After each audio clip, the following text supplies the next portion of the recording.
We all have that one friend who makes our skin crawl. But what if the person stalking you is the one everyone else calls a saint? My name's Barbara Rocky. In '74, I was a California girl trapped in a judgy Utah town. For me, being different was a social death sentence. My roommates were gaslighting me daily. I bought a gun for protection. Then, it just vanished. Someone had been in my room while I slept.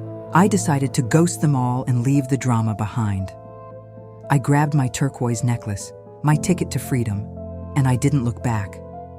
Then there was Jerry, my nice guy bestie. He showed up to drop off my keys, looking so innocent. But Jerry was hiding a dark secret. I thought I'd finally escaped. I had no idea I was driving straight into the arms of a monster.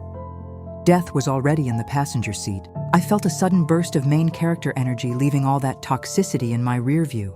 But the air inside the car felt heavy and freezing, like I wasn't actually alone.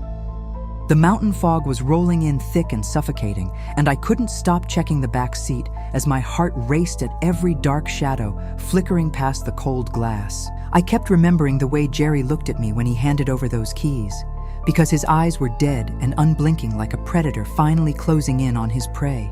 I tried to focus on the dark road ahead, but the silence was deafening, and every little creak of the car felt like a final warning that I was already too late. By 4 p.m., they found my car abandoned on the roadside, unlocked and empty, with my goodbye note being the only thing left, just fluttering on the seat like a white flag. Jerry was the first one there, playing the role of the grieving friend for the cameras, and telling the cops I was unstable to point the investigation far away from the truth. The search for me was rapidly turning into a circus of frustrating dead ends, until a local man called the station claiming he had seen exactly where I was sleeping. This man wasn't a witness, and he certainly wasn't a friend, but he described the jagged rocks of the American Fork Canyon with a terrifying amount of chilling detail. He told the lead detective that I was lying perfectly still near the freezing water, and he described the exact silver and turquoise squash blossom necklace I was wearing. The police officers were completely baffled because they hadn't released those details to the public yet. This stranger knew my body was positioned just like a broken doll. While the mysterious psychic led them deep into the canyon, Jerry stayed close to the investigation, pretending to be the worried friend while carefully watching their every move. Nobody stopped to ask how a total stranger knew exactly where I was, because the truth was far more twisted and dark than a simple psychic vision from a ghost. Honestly, the police were totally low-key sleeping on the job, while my literal life was on the line. But then they caught a vibe that something was way off with the psychic story. They were out there playing detective in the wrong part of the canyon because Jerry had basically gate-kept the real crime scene by feeding them total lies through his puppet. Jerry was back there acting like a total nice guy for the cameras, but his mask was slipping and he was low-key checking for any loose ends he forgot to tie up. But you guys? You won't believe the receipts they found hidden in Jerry's basement because he didn't just snap. He'd been planning my disappearance for months in total silence. The feds finally stopped buying his grieving friend act and started digging into his past, only to find out he'd been stalking my every move since the day we met. I was driving toward my fresh start, but I was actually being led into a dead end because Jerry had been steering the ship the entire time. By the time the police actually started connecting the dots, Jerry had already moved on to the next phase of his plan, which involved cleaning up the mess he made in my bedroom. He was so meticulous and low-key obsessed with the details that he spent hours scrubbing away every trace of the struggle while my roommates slept just down the hall. The FBI profilers later said that Jerry wasn't just a killer. He was a collector, and his basement was a literal museum dedicated to the girls he'd been watching for years. But wait until you see the one piece of evidence he forgot to burn, because 40 years later, a single strand of hair found in his trunk would finally blow this cold case wide open. He thought the mountain fog would keep his secrets forever, and for a long time it actually did, because Jerry was a master at playing the victim while he was the one holding the shovel. He almost got away with the perfect crime by hiding in plain sight as my best friend, but even the best liars eventually leave a trail for the truth to follow.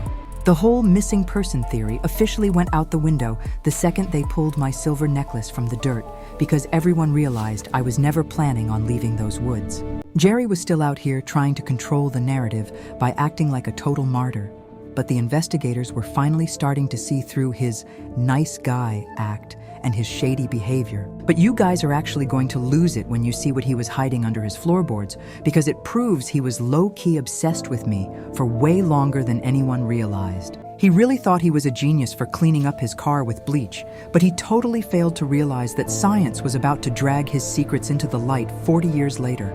The community was absolutely reeling as the details of his secret life started leaking out, because it turns out the perfect neighbor was actually a professional at wearing a literal mask. Just wait until we get to the part where the psychic points a finger directly at him in the hallway, because that's the exact moment Jerry's carefully built world finally started to burn down.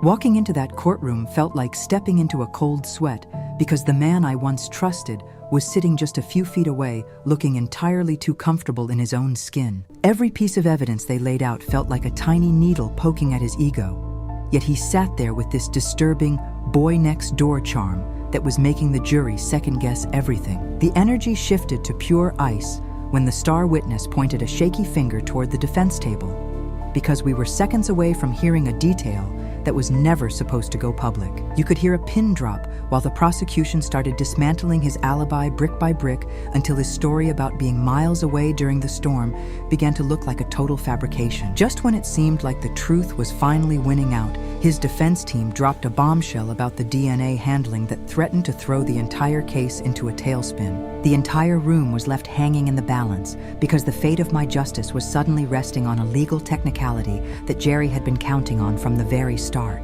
The air in that courtroom turned to lead as the jury foreman stood up to read the words that would decide if I'd finally get to rest or if my story was destined to remain a cold case. You could see the physical toll the truth was taking on everyone in that room, because we had spent weeks staring into the eyes of a man who felt absolutely no remorse for what he'd done. Everything we thought we knew about the night in the canyon was about to be dismantled by a piece of evidence that had been sitting in plain sight for 4 decades. A sudden disturbance at the back of the room signaled that the defense's carefully constructed wall of lies was finally beginning to buckle under the weight of a new witness. It wasn't just about a legal win anymore. It was about the fact that the mask he'd worn for 40 years was finally being ripped off in front of the entire world to see. Behind the steel doors of the county jail, the reality of a life sentence was settling in. But the most chilling part of his confession was still hidden in a notebook the police hadn't opened yet. The realization hit the neighborhood like a physical blow, because the man who helped them fix their fences and hosted their summer parties was the same one hiding a monster under his skin. People started looking back at every interaction they'd ever had with him, wondering if those small, awkward moments were actually warning signs they'd been conditioned to ignore. The investigators were just about to close the file when they discovered a secondary stash of souvenirs that hinted my case was only the beginning of a much longer, darker timeline. There's a specific kind of grief that comes with knowing the person you feared was never hiding in the shadows, but was actually standing right in front of you the entire time. He had spent his whole life building a fortress of normalcy, but even the most carefully constructed life leaves behind a trail of breadcrumbs for those brave enough to follow them. My name was finally restored to more than just a headline, but the notebook found in his cell suggests there are other families still waiting for their own version of the truth. Closing this chapter doesn't mean the pain disappears, but it means the weight of the unknown is finally lifted off the shoulders of those who loved me most. My family can finally speak my name without the shadow of a monster looming over every memory, replacing the horror with the light I tried to carry. Justice took its time, but it proved that even the most calculated secrets have an expiration date when the right people refuse to look away. Jerry will spend the rest of his days behind a wall of silence, a fate he earned by trying to steal a future that was never his to take. I am no longer defined by the night in the canyon, but by the strength of the community that refused to let my memory fade into the static. Sleep with your doors locked, but walk with your head high, because the truth always finds its way home eventually, no matter how deep it's buried.